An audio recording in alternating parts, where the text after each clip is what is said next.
Hi hello ಸ್ನೇಹಿತರೆ, ನಾನು ನಿಮಗೆ ಭಾಸ್ಕರ್. ಎಲ್ಲರೂ ಆರಾಮಿದ್ದಾರೆ ಅಂತ ಅನ್ಕೊಂತೀನಿ. ಸ್ನೇಹಿತರೆ, ಇತ್ತೀಚೆಗೆ ಲೋಕಸಭೆಯಲ್ಲಿ ಕೆಲವು ಬಿಲ್ಗಳನ್ನ ಪಾಸ್ ಮಾಡೋಕ್ಕೆ ಪ್ರಯತ್ನ ಪಟ್ಟರು. ಆದರೆ ಅದು ಫೇಲ್ಯೂರ್ ಆಗಿದೆ. ಅದರಲ್ಲಿ ಮುಖ್ಯವಾಗಿ ಡಿಲಿಮಿಟೇಷನ್. ಸ್ನೇಹಿತರೆ, ಇದರ ಹಿಂದಿನ ಅಸಲಿ ಕಹಾನಿ ಏನು ಅನ್ನೋದನ್ನ ತಿಳಿಸ್ಕೊಡ್ತೀನಿ ನಿಮಗೆ.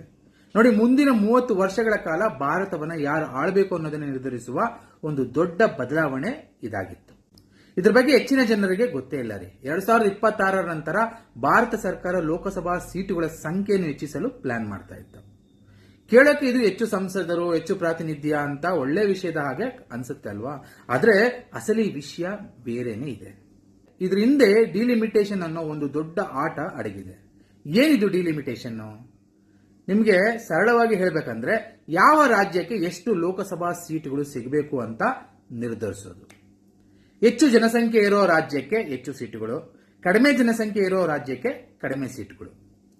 ಆದ್ರೆ ನಾವು ಈ ಸೀಟು ಹಂಚಿಕೆ ಸಿಸ್ಟಮ್ ಅನ್ನ 1976ರಲ್ಲೇ ಫ್ರೀಸ್ ಮಾಡಿದ್ವಿ. ಯಾಕಂದ್ರೆ ಕೆಲವು ರಾಜ್ಯಗಳು ಜನಸಂಖ್ಯಾ ನಿಯಂತ್ರಣವನ್ನು ಬಹಳ ಶಿಸ್ತಿನಿಂದ ಮಾಡ್ತಿದ್ವು. ಒಳ್ಳೆ ಕೆಲಸ ಮಾಡ್ತಿರೋ ರಾಜ್ಯಗಳಿಗೆ ಕಡಿಮೆ ಸೀಟು ಕೊಟ್ಟು ಶಿಕ್ಷೆ ಕೊಡಬಾರದು ಅನ್ನೋದು ಆಗಿನ ಉದ್ದೇಶ ಆಗಿತ್ತು. ಆದ್ರೆ ಈ ಫ್ರೀಸ್ ಇನ್ನು ಕೆಲವೇ ದಿನಗಳಲ್ಲಿ ಮುಗಿಯುತ್ತೆ. ಇವತ್ತಿನ ಪರಿಸ್ಥಿತಿ ನೋಡಿ, ಉತ್ತರ ಮತ್ತು ಮಧ್ಯ ಭಾರತದ ರಾಜ್ಯಗಳಲ್ಲಿ ಜನಸಂಖ್ಯೆ ಬಹಳ ವೇಗವಾಗಿ ಬೆಳೆದಿದೆ. ಆದರೆ ದಕ್ಷಿಣ ಭಾರತದ ರಾಜ್ಯಗಳು ಶಿಕ್ಷಣ, ಆರೋಗ್ಯ ಮತ್ತು ಜನಸಂಖ್ಯಾ ನಿಯಂತ್ರಣಕ್ಕೆ ಹೆಚ್ಚು ಒತ್ತು ಕೊಟ್ಟು ಜನಸಂಖ್ಯೆಯನ್ನು ಕಡಿಮೆ ಮಾಡಿವೆ. ಈಗ ಏನಾಗುತ್ತೆ ಅಂದ್ರೆ, ಜನಸಂಖ್ಯೆ ಇರೋ ಹೆಚ್ಚು ರಾಜ್ಯಗಳಿಗೆ ಹೆಚ್ಚು ಸೀಟುಗಳು ಸಿಗ್ತವೆ.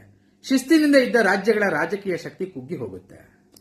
ಇದರ ಅರ್ಥ ಇಷ್ಟೇ: ಶಿಕ್ಷಣ ಮತ್ತು ಪ್ರಗತಿಗೆ ಒತ್ತು ಕೊಟ್ಟ ರಾಜ್ಯಗಳ ಧ್ವನಿ ದೇಶದ ಸಂಸತ್ತಿನಲ್ಲಿ ಸಣ್ಣದಾಗುತ್ತೆ. ಯಾವ ರಾಜ್ಯಗಳಲ್ಲಿ ಜನಸಂಖ್ಯೆ ಹೆಚ್ಚಿದೆಯೋ, ಅಲ್ಲಿ ಯಾವ ಪಾರ್ಟಿ ಬಲಿಷ್ಠವಾಗಿದೆಯೋ ಅವರ ಧ್ವನಿ ಇಡೀ ದೇಶದ ಮೇಲೆ ಪ್ರಭಾವ ಬೀರುತ್ತೆ. ಇದು ಕೇವಲ ಚುನಾವಣೆ ಗೆಲ್ಲೋದು ಮಾತ್ರ ಅಲ್ಲ, ದೇಶದ ನೀತಿ ನಿಯಮಗಳನ್ನ ಯಾರು ಬರೀಬೇಕು ಅನ್ನೋದನ್ನ ನಿರ್ಧರಿಸುತ್ತೆ.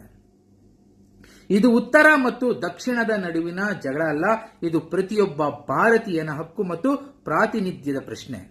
ಜನಸಂಖ್ಯೆ ಆಧಾರದ ಮೇಲೆ ಮಾತ್ರವಲ್ಲದೆ ಅಭಿವೃದ್ಧಿಯನ್ನ ಪರಿಗಣಿಸುವ ನ್ಯಾಯಯುತ ಸೂತ್ರಕ್ಕಾಗಿ ನಾವು ಈಗಲೇ ಧ್ವನಿ ಎತ್ತಬೇಕಾಗಿದೆ. ಇಲ್ದಿದ್ರೆ ಮುಂದೊಂದು ದಿನ ನಿಮ್ಮ ಮತಕ್ಕೆ ಬೆಲೆ ಇರುತ್ತೆ, ಆದರೆ ಆ ಮತಕ್ಕೆ ಯಾವುದೇ ಶಕ್ತಿ ಇರೋದಿಲ್ಲ.